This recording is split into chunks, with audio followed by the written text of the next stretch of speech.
Voilà, j'y suis. Vous allez découvrir dans quelques instants le titre de ce message. Voilà. Mais avant,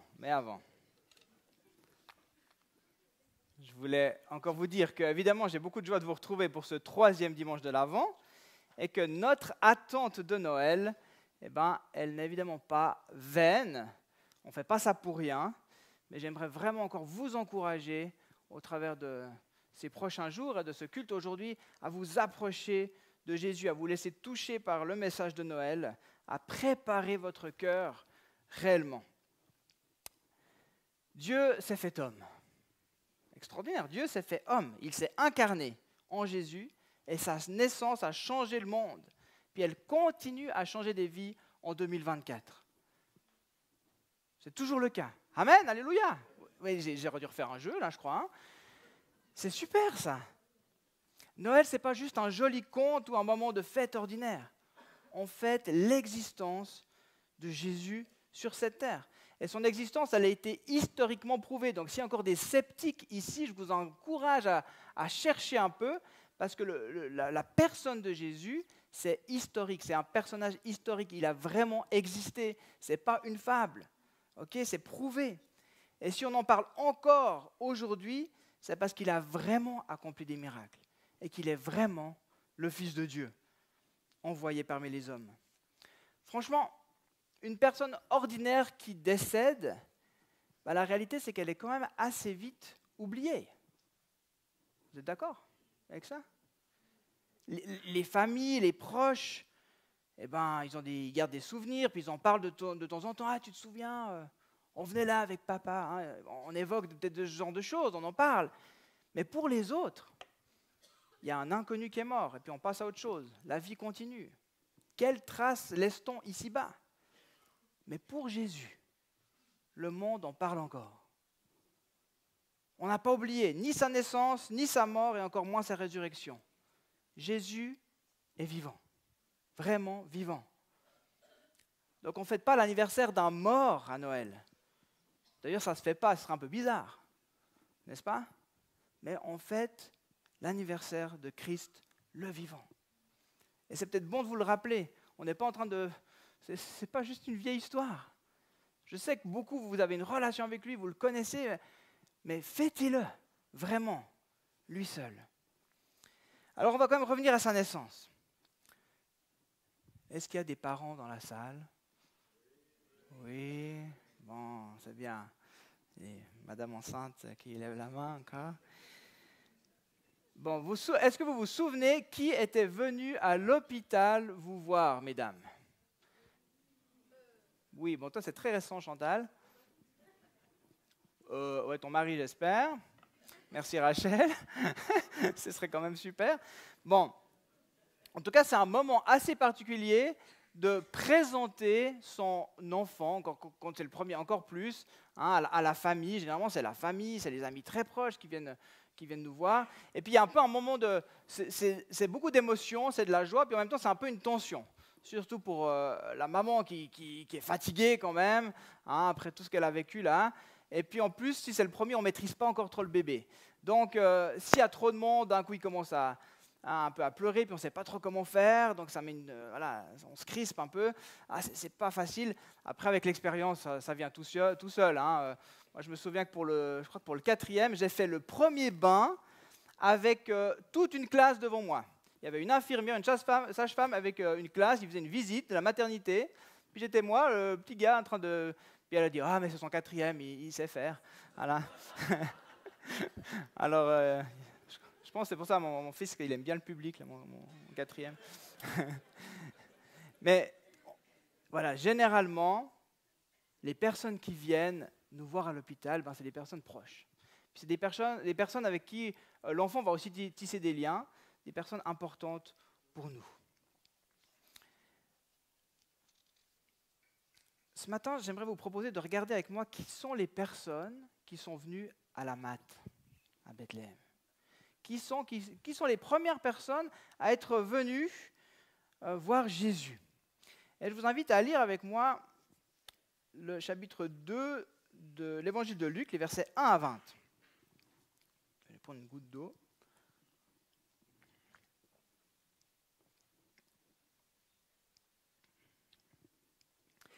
À cette époque-là, parut un édit de l'empereur Auguste qui ordonnait le recensement de tout l'Empire.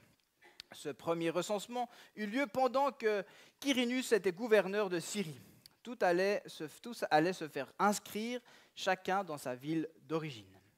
Joseph aussi monta de la Galilée, de la ville de Nazareth, pour se rendre en Judée, dans la ville de David, appelée Bethléem, parce qu'il était de la famille et de la lignée de David. Il y alla pour se faire inscrire avec sa femme Marie qui était enceinte. Pendant qu'ils étaient là, le moment où Marie devait accoucher arriva, et elle mit au monde son fils premier-né. Elle l'enveloppa de langes, elle le coucha dans une mangeoire, parce qu'il n'y avait pas de place pour eux dans la salle des hôtes. Il y avait dans la même région des bergers qui passaient la nuit dans les champs pour y garder leurs troupeaux. Un ange du Seigneur leur apparut et la gloire du Seigneur resplendit autour d'eux. Ils furent saisis d'une grande frayeur. Mais l'ange leur dit : « N'ayez pas peur, car je vous annonce une bonne nouvelle qui sera une source de grande joie pour tout le peuple. Aujourd'hui, dans la ville de David, il vous est né un sauveur, qui est le Messie, le Seigneur. Voici à quel signe vous le reconnaîtrez.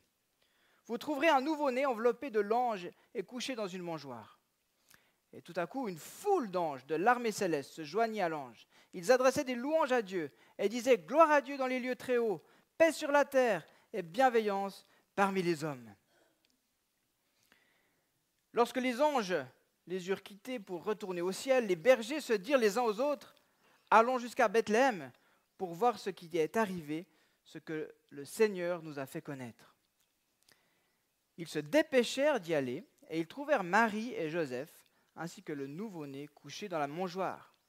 Après l'avoir vu, ils racontèrent ce qu'il leur avait été dit au sujet de ce petit enfant. Tous ceux qu'ils entendirent furent dans l'étonnement de ce que leur disaient les bergers. Marie gardait toutes ces choses, elle les repassait dans son cœur, et les bergers s'en retournèrent, glorifiant et louant Dieu pour tout ce qu'ils avaient entendu et vu, et qui était conforme à ce qui leur avait été annoncé. Amen. Donc Marie repassait, mais ce qui a été dit dans son cœur, rien d'autre, s'il vous plaît. Alors, la grande question, pourquoi les bergers ?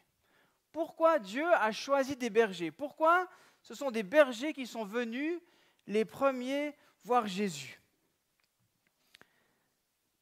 Si nos premiers visiteurs de la maternité sont importants, pourquoi avoir choisi des bergers ? Qu'est-ce que cela nous révèle déjà ? Les bergers, bien entendu, n'étaient pas des gens riches, même bien au contraire. Ils faisaient un travail difficile, nécessaire, mais difficile. Nécessaire et pas reconnu. Ils avaient un gros manque de reconnaissance. Non, mais ils étaient mal aimés, ils étaient méprisés. On a même des indices aussi dans la Genèse où on voit qu'il est même dit que les Égyptiens avaient les bergers en abomination. Genèse 46, 33, 34. Incroyable, donc c'était vraiment, voilà, ils avaient un lieu où ils vivaient ensemble, ils habitaient à part. Et puis c'était un travail difficile qu'ils faisaient effectivement, ils veillaient la nuit, le jour, ils protégeaient les troupeaux en devant repoussant des bêtes sauvages. Alors, ils étaient quand même souvent seuls, ils dormaient dehors, mais surtout, ça c'est véridique, ils sentaient la brebis. Ils puaient le bouc, ils sentaient le mouton, quoi. Ils ne sentaient pas très bon. Ça aide pas pour les liens sociaux. Vous êtes d'accord ? Mais voilà que c'est à ces gens-là, d'abord, que Dieu se révèle, que Dieu les invite à la fête. Les premiers seront les derniers seront les premiers. Parole de Jésus. C'est ce que Jésus dira plus tard. Mais en fait, dès sa venue, jusqu'à son retour, Jésus le redit. Il le redit un tas de manières différentes, mais il le redit déjà ici. Il est vraiment venu renverser nos hiérarchies sociales, nos échelles de valeurs. Les plus petits, les plus faibles, les affligés, les méprisés, les esselés passent en premier. Et lorsque Jésus reviendra, il nous a dit aussi de nous préparer, parce qu'on aura peut-être des surprises. On sera peut-être étonné de voir qui partagera notre table. Car Dieu regarde au cœur et non à ce qui frappe les yeux. Il recherche des hommes et des femmes, des jeunes femmes, des enfants qui vont l'aimer avec un cœur sincère. Et non pas par pression religieuse, où ils vont faire des bonnes œuvres sans véritablement l'avoir reconnu comme Seigneur et Sauveur. Il regarde au cœur. Donc la naissance de Jésus est révélée aux bergers, aux gens un peu aux marges de la société, des gens simples, mais tellement, tellement importants aux yeux de Dieu. Et évidemment, ça ne s'arrête pas là. Peut-être que si vous êtes invité ce matin, vous connaissez aussi cette histoire d'un petit berger qui a vaincu un géant. Ça, c'est le catéchisme, hein, tout le monde connaît ça. David, l'homme au cœur de Dieu. Dieu l'a appelé comme ça. Un homme selon mon cœur, Dieu a dit, de David. Mais David, c'est exactement ça. C'était le plus petit de ses frères, le dernier de la fratrie. Il était oublié. C'est lui qui paissait le troupeau, loin du reste de la famille. Mais pourtant, c'est lui que Dieu a vu. C'est lui que Dieu a choisi pour devenir le roi d'Israël. Et c'est de sa descendance qu'est issu Jésus. Et en fait, David est passé de berger à roi. Et puis, Jésus, en fait, il fait l'inverse. Il vient vraiment nous rejoindre. C'est le mouvement inverse. Dans sa divinité, il est roi. Et puis, dans son humanité, Jésus devient berger lui aussi. Vous voyez ce mouvement qui s'inverse? Il dira que lui est le bon berger des brebis, qu'il est venu donner sa vie pour que nous l'ayons en abondance. Puis, même encore plus loin que ça, Jésus, roi, devenu berger, il va devenir agneau. Il va prendre la place sur l'autel. Il va offrir sa vie en sacrifice comme un agneau pour le pardon de nos péchés. C'est le monde à l'envers. Il élève le plus faible et lui, il vient et il quitte sa gloire pour prendre notre place sur l'autel. Alors cette révélation, elle est faite aux bergers. Et leur venue dans cette étape de Bethléem n'est donc pas un hasard. Elle incarne vraiment le message de l'Évangile.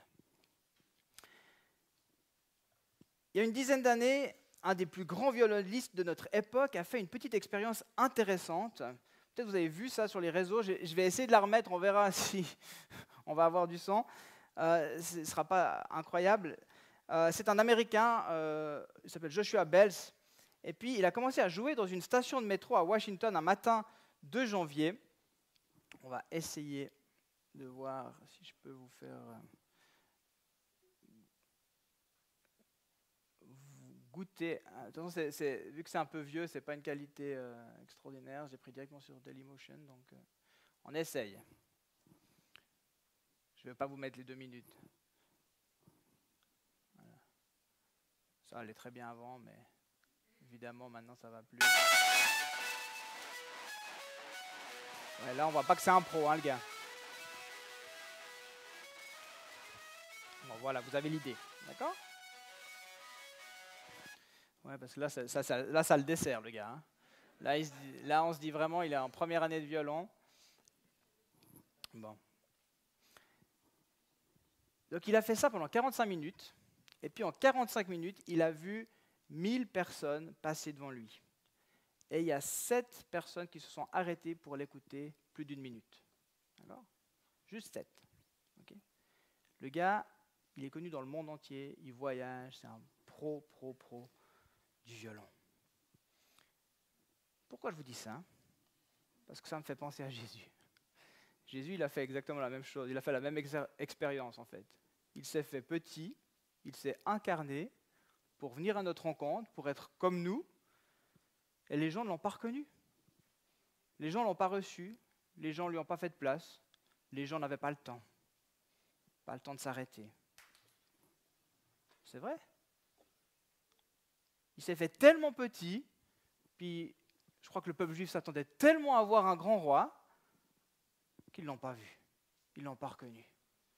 Et nous aujourd'hui, Mais les bergers, eux, ils se sont laissés interpeller. Alors Noël, c'est l'occasion de s'arrêter. C'est l'occasion de refaire la place à Jésus. Vais-je entendre vraiment sa divine mélodie? Noël nous interpelle sur aussi le regard que l'on pose sur l'autre, sur mon prochain. Jésus est venu pour les humbles qui reconnaissent leur besoin d'être secourus. Est-ce que tu en es? Reconnais-tu avoir besoin de transformation? Reconnais-tu avoir besoin de son pardon et de sa grâce? Mais quel regard on pose sur l'autre? Est-ce que je m'arrête? Est-ce que je suis prêt à lui faire de la place dans ce tumulte de fin d'année? Ce qui me touche encore dans ce texte, c'est que nous avons ici des anges. Ils n'apprennent pas la nouvelle, ces bergers, par n'importe qui. J'ai envie de dire, on ne se fout pas d'eux. Hein? Ce n'est pas n'importe qui va leur dire la nouvelle. Des anges, un ange. Et ensuite, les anges sont vraiment au cœur du récit de la nativité. C'est un ange qui annonce la naissance de Jean-Baptiste à Zacharie, son papa. C'est un ange qui annonce à Marie qu'elle serait enceinte. C'est un ange qui parle à Joseph, qui lui dit quoi faire. Donc il y a énormément d'anges. Et puis on ne sait pas trop où les mettre, les anges. Je ne sais pas si vous vous intéressez beaucoup aux anges. Il faut un petit peu s'intéresser quand même.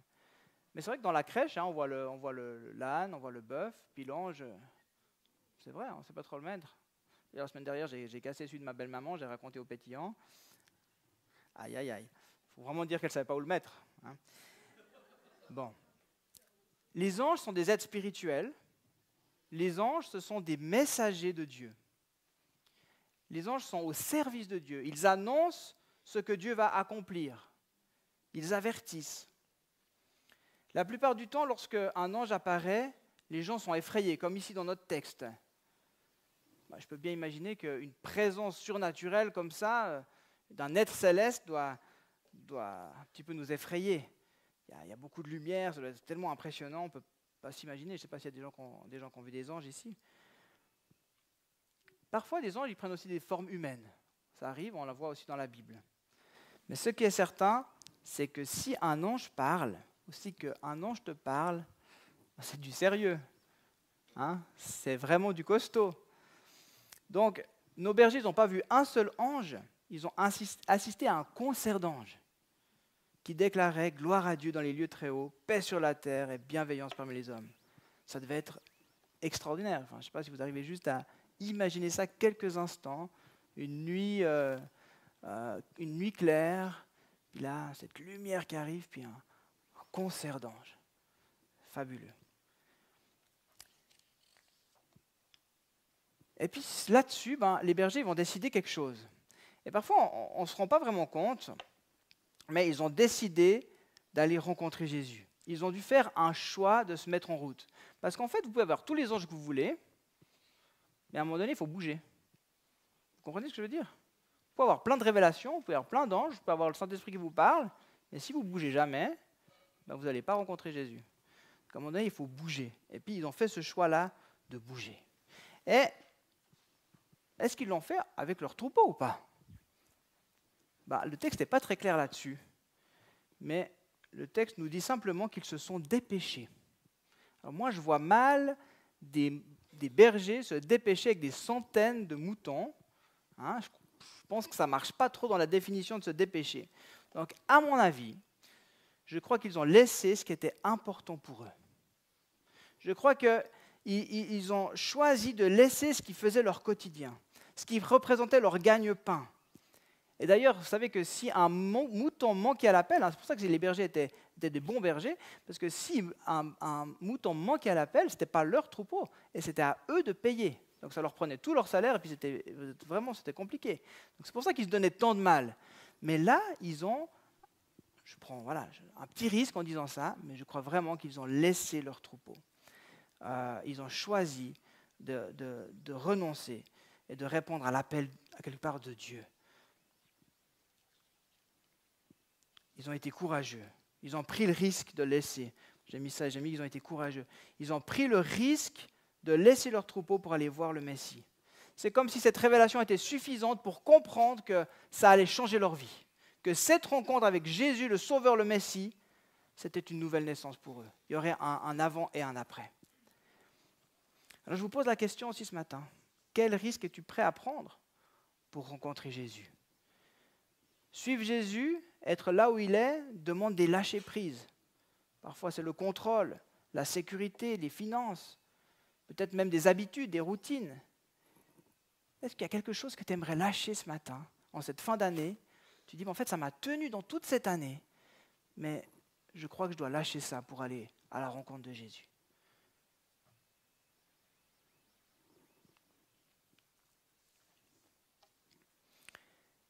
Arrivé sur place, il y avait déjà d'autres visiteurs en fait. Je ne sais pas si vous avez fait attention dans le texte. C'était écrit au verset 18. Tous ceux qui les entendirent furent dans l'étonnement de ce que leur disaient les bergers. Tous ceux qui les entendirent. Donc, finalement, ils n'étaient peut-être pas les premiers. Les auberges étaient pleines. Il y avait plein de monde en fait. Il y avait une vie. Nous, on a toujours l'image de la crèche perdue. C'est un peu la petite maison dans la prairie. Hein. C'est la crèche perdue au fond du champ. Et puis là, il n'y a personne. Il n'y a rien qui se passe. Mais non, en fait, ils étaient là dans le stationnement des ânes. D'accord ? Ils étaient dans le parking des ânes. Il y avait de l'hôtellerie, c'était plein. Et puis, ce n'était pas forcément la petite auberge. On parle plutôt que c'était une sorte de caverne, une sorte de grotte. Comme ça, où là, on mettait les animaux, on mettait le fourrage, puis les gens allaient dormir dans l'auberge. D'accord ? Il n'y a plus de place. C'est là qu'ils vont là où on met les animaux. Mais il y a quand même des gens, il y a quand même des témoins, il y a quand même des gens qui passent. Donc, il y avait des gens. Les bergers arrivent, et eux entendent tout ça. Les bergers redisent ce qui a été dit. N'ayez pas peur, je vous annonce une bonne nouvelle qui sera une source de grande joie pour tout le peuple. Aujourd'hui, dans la ville de David, il vous est né un sauveur qui est le Messie, le Seigneur. Donc les bergers partagent en fait, communiquent le message. Les bergers partagent l'évangile, la bonne nouvelle, l'évangile, c'est dans notre texte, c'est là, c'est l'évangile. Bonne nouvelle pour tous ceux qui étaient là. Ce bébé qui est là, c'est le Sauveur, le Messie. C'est lui. C'est ici. Vous imaginez ? Vraiment, ils ont cette révélation. Il dit, c'est ici, c'est là, c'est lui. C'est le Sauveur. C'est un petit bébé. Il sera une source de grande joie. J'aimerais m'arrêter là-dessus quelques instants. Il sera une source de grande joie. Je sais que j'ai pas mal d'habitués devant moi. Est-ce que Jésus est encore une source de grande joie pour toi ce matin? J'avais vraiment, en préparant cette conviction que le Seigneur, que le Saint-Esprit voulait t'encourager, voulait souffler, voulait te révéler encore, te redonner en fait cette joie. Parce que c'est joyeux, parce que c'est beau, parce que c'est incroyable, c'est magnifique. Mais ne te lasse pas. N'arrête pas d'être dans sa joie. N'arrête pas de te laisser surprendre par qui est ce Seigneur et Sauveur. Il veut te redonner de la joie ce matin si tu l'as perdue. Et je prie que votre fête de Noël soit dans cette joie-là, que vous puissiez incarner cette joie-là, que dans vos familles, peut-être fermées, peut-être contre, que vous puissiez leur dire, mais c'est une source de joie pour le monde, pour tous les hommes. Et puis je le vis, je le crois. Mais si on fait des têtes d'enterrement, je dis, on ne fête pas un mort, les amis. On fête un Jésus vivant. J'ai entendu quelques bruissements ici. Merci. Jésus vient à ta rencontre aujourd'hui. C'est aujourd'hui. C'est Noël aujourd'hui. Il t'offre la vie jusque dans l'éternité. Il t'offre une relation d'amour, une relation durable, sans condition. Il t'offre sa présence dans ton quotidien. Il t'offre sa paix dans les moments de tumulte. Il t'offre sa grâce là où tu as échoué. Il t'offre la liberté dans ce qui te tient captif aujourd'hui. Alors je vous encourage à ouvrir le cadeau ce matin. J'avais une fois déjà donné cette illustration d'un enfant qui avait reçu plein de cadeaux, puis les parents étaient tout étonnés parce qu'en fait, il n'ouvrait pas les cadeaux, il jouait avec la boîte. Vous imaginez, tu donnes le super cadeau, tu te réjouis que ton enfant il ouvre, puis il joue avec la boîte, puis il s'assoit dessus. Puis... Hein? Mais en fait, des fois, on est un peu comme ça avec Dieu, avec Jésus. On n'ouvre pas le cadeau, on regarde juste l'emballage. Non, continuons à découvrir qui est Jésus. Alors, les bergers ont fini par repartir. Mais ils ne sont pas repartis effectivement comme ils sont arrivés. Cette rencontre les a effectivement transformés. Ils repartent en louant Dieu pour tout ce qu'ils avaient entendu et vu. Ce qui leur avait été annoncé est arrivé. C'était vrai. C'était vraiment vrai. Ils repartent dans la joie. Ils repartent dans la louange. Et je crois que ça, c'est aussi quelque chose d'important. Parce que chaque fois que tu vas prendre du temps pour t'arrêter, pour aller vers Jésus, c'est ça qui se passe. Tu vas entendre sa parole. Tu vas entendre sa parole. Tu vas entendre ses promesses. Et tu vas voir qu'il est fidèle. Tu vas voir que ça se passe. Mais pour ça, il faut s'arrêter. Pour ça, il faut choisir d'aller. Pour ça, il faut prendre le temps. Il faut lui laisser l'espace. Mais tu vas entendre sa parole. Tu vas voir son accomplissement dans ta vie. Et tu vas repartir pour accomplir ta tâche, ton travail. Mais en louant Dieu. Ça fait tellement de différence. J'ai rencontré une petite dame quand on a servi les soupes, là, vendredi, toute gentille. Et puis, elle ne va pas trop dans les églises, mais elle m'a dit une chose que j'ai trouvé trop chou.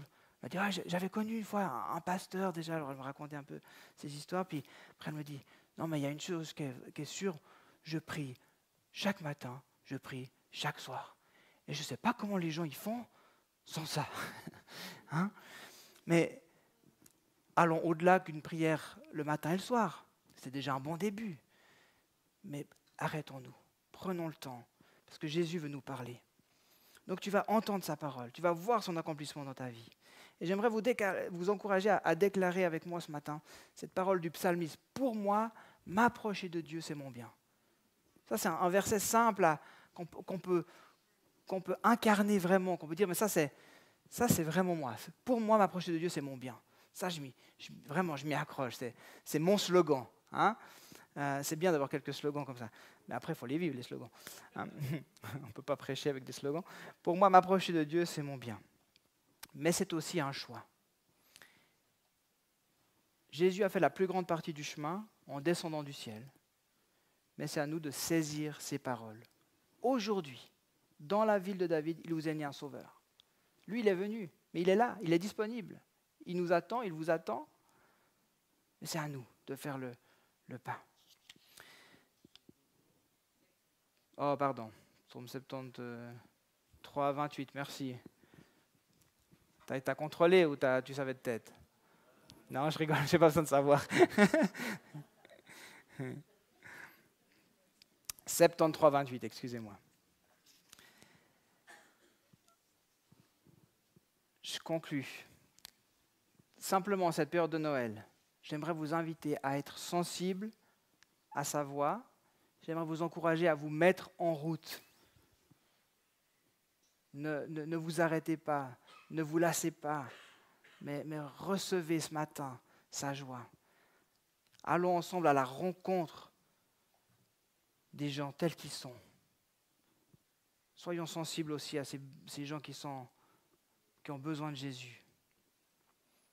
Et puis, laissons-nous encore toucher en profondeur. Peut-être osons mettre de côté ce qui nous semble si important humainement, mais qui ne l'est pas vraiment devant Dieu. Et en ce sens, ils sont allés effectivement, les bergers, à Bethléem. Et puis Bethléem, c'est quoi la Bethléem? Ça veut dire quoi? La maison du pain, merci. C'est la maison du pain, en route pour la maison du pain. Puis je trouve que c'est une jolie conclusion. On va passer à la Sainte Seine dans quelques instants. En fait, quand on va à la maison du pain, quand on va à la rencontre de Jésus, on n'a pas grand-chose. Peut-être qu'on peut juste offrir effectivement nos 5 pains et nos 2 poissons. Et puis Jésus, il en fait quelque chose. Hein? Dans les évangiles, quand il y a eu ce miracle de multiplication, c'est simplement écrit, Jésus prit les 5 pains et les 2 poissons. Il les a pris. Il n'a pas dit c'est trop peu, ça ne va pas. Il les a pris. Donc aller à la rencontre de Jésus, c'est peut-être simplement ça. Arriver avec nos 5 pains et nos 2 poissons. Reconnaître notre besoin d'un sauveur. Puis c'est aussi nourrir ceux qui ont faim, nourrir ceux qui sont dans le besoin. J'ai eu faim et vous m'avez donné à manger, Jésus a dit. Matthieu 25. Hein, j'ai eu faim et vous m'avez donné à manger. Donc, regardez ici. Donc, soyez sensibles, regardez autour de vous. Et puis, non seulement on nourrit ceux qui en ont besoin, mais on se nourrit aussi. Je suis le pain de la vie. C'est lui qui pourvoit, ça veut dire aussi. Hein? C'est beau. Jésus, le pain de vie, qui naît à Bethléem. Vous voyez, tout est réfléchi, tout est congruent. C'est extraordinaire. Alors, je vous invite simplement à prendre un petit temps de prière et puis pendant ce temps de prière, il y en a déjà qui peuvent demander si c'est à eux de venir servir la Sainte Seine. Et vous pourrez vous approcher 6 personnes volontiers pour distribuer la Sainte Seine. Alléluia, Seigneur Jésus. Oui, Seigneur Jésus. Seigneur, merci pour qui tu es. Merci pour ta venue. Merci pour d'être descendu du ciel, d'être venu nous rejoindre, d'avoir quitté ton trône pour te faire bébé, pour être venu dans nos conditions, mais dans des conditions tellement pauvres, pour rejoindre le plus démuni de cette terre.